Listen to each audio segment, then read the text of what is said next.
What's up, class? It's Saucy Rossy, the Canadian king of backyard barbecue. Today I'm bringing you back to steak school. We're talking about the Picanha steak. Holy cow, this is a steak that deserves top billing in your steak rotation. This beauty came from my local butcher, Vessel Meats in Dartmouth, Nova Scotia, and it's proof that you don't need a ribeye or a fillet to eat like royalty. If you've never had it before, don't worry. By the end of the video, you'll know exactly what it is, why it's so beloved in Brazilian barbecue, and how to cook it like a pro. So before we jump into it, I'm just going to note I'm actually only cooking half of a picanha steak in this video. I live in a two-person household, and it would be unreasonable for me to cook the entire thing. So sliced it down the center, perfect for two people, honestly up to four really. Seasoned it with some delicious sea salt, thyme and rosemary sea salt from the South Shore Sea Salt Company, and as well I hit it with some cracked pepper. That's super important here. But I did the pepper after I let it salt brine for just a little bit. Now let's jump into this. So what is a picanha? A picanha is a triangular cut of beef from the top sirloin cap. It's technically known as the bicep femoris muscle. It's part of the top sirloin butt subprimal, and it sits just above the rump, beneath that generous fat cap that makes the steak so iconic. This cut is extremely popular in Brazil, where it's the undisputed king of the grill. Recently, it's been picking up traction in North America, so I knew I had to drop a video on it. Now, depending on your butcher, it might be labeled as one of the following: a top sirloin cap, a culotte steak, a rump cover, a rump cap, or a sirloin cap roast. But if you ask for a picanha, a good butcher, like the one I go to at Vessel Meats, will know exactly what you're looking for. So why is picanha special? Well, here's what sets it apart. The fat cap. Roughly a 1/4 inch to a 1/2 inch thick, it renders down beautifully as you cook, basting the meat with rich, beefy flavor. The grain and texture that runs diagonally, it makes it easy to slice against the grain. For tenderness, it's so simple and so juicy. You'll see some slices in here in not too long.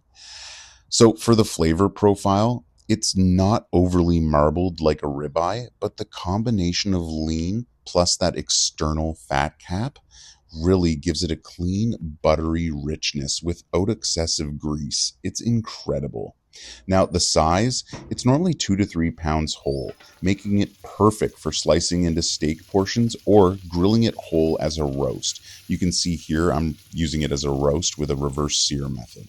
So it hits the perfect trifecta of bold flavor, solid tenderness, and visual appeal, especially when grilled properly. So there's 3 reliable methods you can use for cooking picanha. I'll lightly touch on them.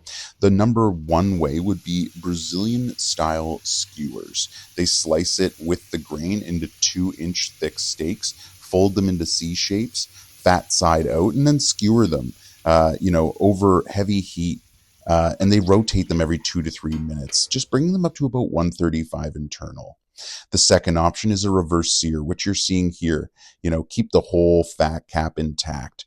Season it generously with coarse salt and a dry rub. Smoke it until it's about 120. Then you're going to sear it fat side down so it kind of renders out. Then you'll finish off the other sides, searing them in that rendered fat. Just rest it, and this is kind of what you get: deliciousness. Then the final way is just simply in a cast iron, grilling it steak style.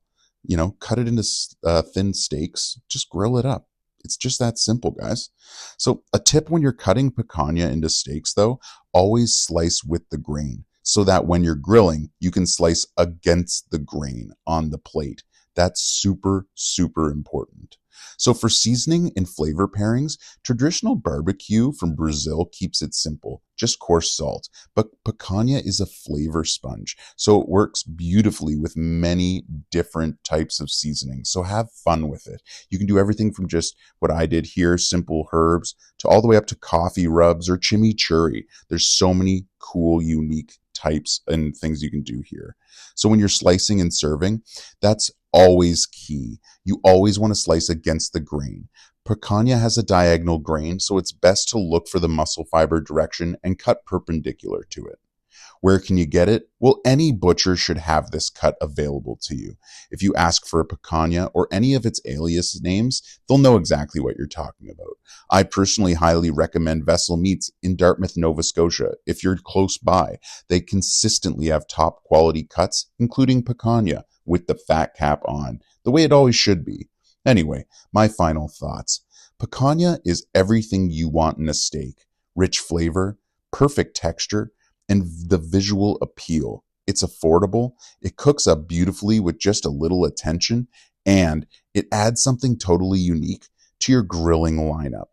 Whether you serve it at the backyard barbecue, slice into it for tacos, or pair it with some chimichurri and a bottle of red, the picanha steak delivers big flavor with serious versatility. So a quick recap.